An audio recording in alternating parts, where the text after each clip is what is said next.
பொங்கலும் பொங்கிருச்சுங்க. குலவை போட்டு பொங்கப்பானில் அரிசியும் போட்டு பொங்கல் வைக்க ஸ்டார்ட் பண்ணியாச்சு. நம்ம ரதிபுருஷன் அவங்க டேடியோட விளையாண்டுட்டு இருந்தாங்க. ரதிபுருஷனோட மாமா அதாவது மகிழ்மித்ரனோட டேடியும் வந்துட்டாங்க. அதோட என்ன மொட்டை போட ஸ்டார்ட் பண்ணியாச்சு. பொங்கல் பொங்கிட்டாலே அடுத்து மொட்டை தான். நம்ம ரதிபுருஷன் கூட ஃபஸ்ட்டு மொட்டைக்கு அழுல, செகண்ட் மொட்டைக்கு தான் அழுதான். அதே மாதிரி மகிழ்மித்ரனும் ஒரே அழுகுங்க. அவன் சும்மாவே அழுவான், தலையில் கை வச்சு ரொம்ப அழ ஆரம்பிச்சிட்டான். அதை நம்ம ரதிபுருஷன் எப்படி பார்த்துக்கிட்டு இருக்குன்னு பாருங்க. ஒரு வழியாக ரதிபுருஷன் மாமா மொட்டை போட்டு முடிச்சிட்டாங்க. அதோட நாங்கள் கோயிலுக்கு சாமி கூட கிளம்பியாச்சு. பூசாரியும் வந்துட்டாங்க. அதுக்கடையில் நம்ம நிறைய வீடியோஸ் ஃபோட்டோஸ் எடுத்துகிட்டு இருந்தோம் மகிழ்மித்திரனை வச்சு.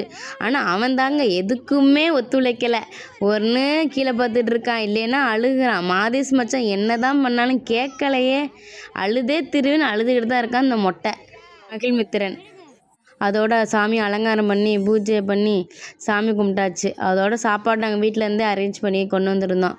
அதோட சாப்பிட்டு முடிச்சாச்சு. ரதிபுருஷனை அவங்க பாட்டிகிட்ட இருந்தான். அது மட்டுமா அவங்க டேடி அடுத்து ஸ்டார்ட் பண்ணாங்க பாருங்கள். பைக்கில் வச்சுக்கிட்டு ரவுண்டு தான் அடிச்சிட்டு இருந்தாங்க. எனக்கெல்லாம் பயமாக இருந்துச்சு, சொன்னால் கேட்கவே இல்லை.